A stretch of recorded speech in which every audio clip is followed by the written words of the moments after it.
Hi అండి, అందరికీ నమస్తే. టుడే వీడియోలో చెన్నైలోని ఎంటీసీ బస్సెస్ గురించి డిస్కస్ చేద్దాం.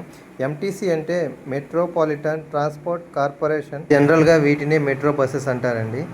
మన తెలుగు రాష్ట్రాల నుంచి ఎక్కువగా సాఫ్ట్వేర్ జాబ్స్ చేయడానికి, మరికొందరు వేరే వేరే పనుల మీద చెన్నైకి అయితే వస్తుంటారు. కొత్తగా ఎవరైతే చెన్నైకి వస్తుంటారో వాళ్ళకి ఈ వీడియో చాలా యూజ్ ఉంటుంది. స్కిప్ చేయకుండా లాస్ట్ వరకు చూడండి. సెంట్రల్ రైల్వే స్టేషన్లో ట్రైన్ దిగాక కొత్త వాళ్ళ మైండ్లో ఏం రన్ అవుతుందంటే, మనకు తమిళ్ రాదు, ఏ బస్ ఎక్కాలి, ఎవరిని అడగాలి అని ఆలోచిస్తూ రైల్వే స్టేషన్ బయటికి వచ్చేస్తాం. అసలు కథ ఇప్పుడే స్టార్ట్ అవుతుంది. రెడీగా ఉంటారండి మనల్ని రిసీవ్ చేసుకోవడానికి. ఎవరో అనుకుంటున్నారా? అక్కడే ఆటో డ్రైవర్లు. మనల్ని చూడగానే వాళ్ళకి అర్థమైపోతుంది. ఇంకా తెలుగు మాట్లాడడం స్టార్ట్ చేస్తారు. వాళ్ళ మాటలు విన్నామంటే మనకు ఒక పెద్ద టోపీ పెడతారు.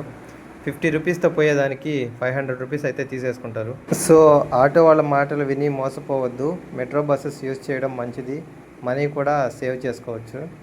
ఈ చెన్నై సిటీలో మెయిన్గా 3 కేటగిరీల మెట్రో బస్సెస్ అయితే మనం చూడొచ్చు. 1 city ordinary, 2 deluxe, 3 AC buses అండి. ఇక్కడ కనిపిస్తున్నాయి కదా, వీటినే సిటీ ఆర్డినరీ లేదా లేడీస్ ఫ్రీ బస్సెస్ అంటారు. లేడీస్ అందరూ ఈ బస్సెస్లో ఎటువంటి గవర్నమెంట్ ఐడి ప్రూఫ్ చూపించకుండా ఫ్రీగా ట్రావెల్ చేయొచ్చు. ఎందుకంటే అన్ని రాష్ట్రాల లేడీస్కి ఈ స్కీమ్ అనేది వర్తిస్తుందండి. ఇప్పుడు మీరు చూస్తున్నారు కదా, వీటిని డీలక్స్ బస్సెస్ అంటారు. వీటిలో అందరూ టికెట్ తీసుకోవాల్సిందేను. సిటీ ఆర్డినరీలో 2 కిలోమీటర్స్కి 5 రూపీస్ అనుకుంటే, వీటిలో డబుల్ ఉంటుంది. ఎగ్జాక్ట్గా చెప్పాలంటే 11 రూపీస్ తీసుకుంటారండి. ఈ 1 రూపీ కాన్సెప్ట్ ఏంటో నాకు కూడా అర్థం కావట్లేదు. ఇక్కడ చూస్తున్నారు కదా, ఇవేనండి ఏసీ బస్సెస్. వీటి టికెట్ ప్రైస్ విషయానికి వస్తే డీలక్స్ బస్సెస్ కంటే జస్ట్ 7 to 10 రూపీస్ మాత్రమే ఎక్కువ ఉంటుంది. నేనైతే ఈ బస్సెస్ని సజెస్ట్ చేస్తానండి. ఈ ఆగస్ట్ మంత్లో ఏసీ ఎలక్ట్రిక్ బస్సెస్ అయితే ఇంట్రడ్యూస్ చేశారండి.